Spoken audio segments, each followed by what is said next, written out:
Dans cette vidéo, nous allons terminer l'emboîtage. Pour cela, nous devons insérer le mouvement dans la carrure, le fixer à l'intérieur et fermer le fond. Commençons. Pour la même raison que précédemment citée, donnez un dernier coup de soufflette sur le cadran, puis dans la carrure.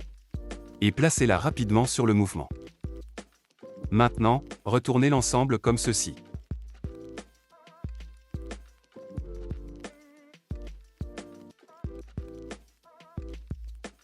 Appuyez légèrement jusqu'à ce que le mouvement soit au fond.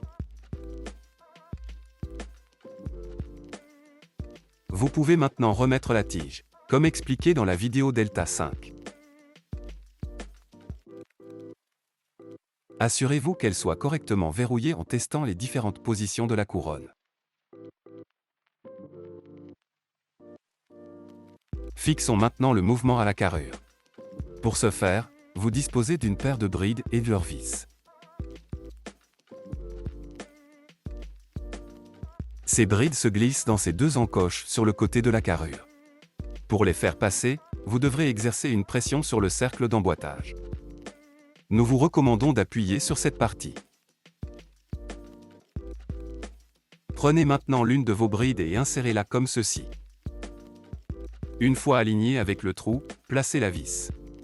Prenez votre temps, cette opération est loin d'être facile. Vissez ensuite la vis sans la bloquer complètement, comme vous l'avez fait avec le cercle d'emboîtage. Répétez l'opération de l'autre côté. Cette fois-ci, vous devrez peut-être exercer une plus grande pression sur le cercle, en raison de la tension générée par la première bride. Insérez la deuxième, alignez-la. Puis placez et vissez la vis.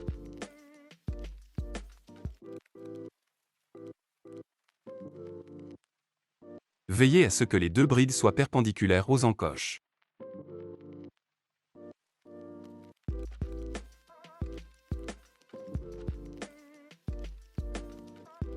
Avant de serrer complètement les deux vis, centrez la position du cercle dans la carrure pour éviter une tension sur la tige.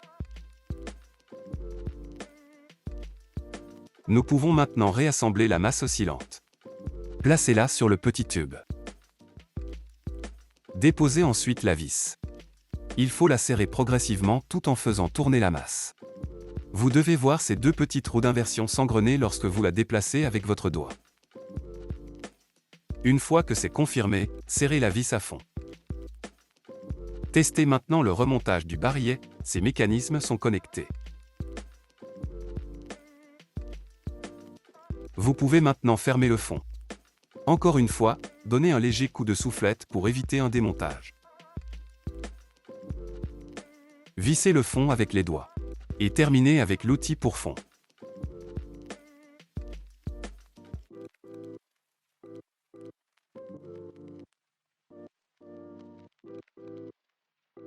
Pour le verrouillage final, nous vous conseillons de le serrer fermement.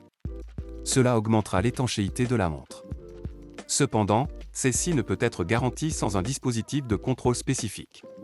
Évitez donc d'immerger votre montre. Testez toutes les fonctions de la montre pour valider l'emboîtage. Si vous avez des doutes sur ces fonctions, retournez à la vidéo Delta 1. Passez à la dernière vidéo pour monter le bracelet sur votre montre.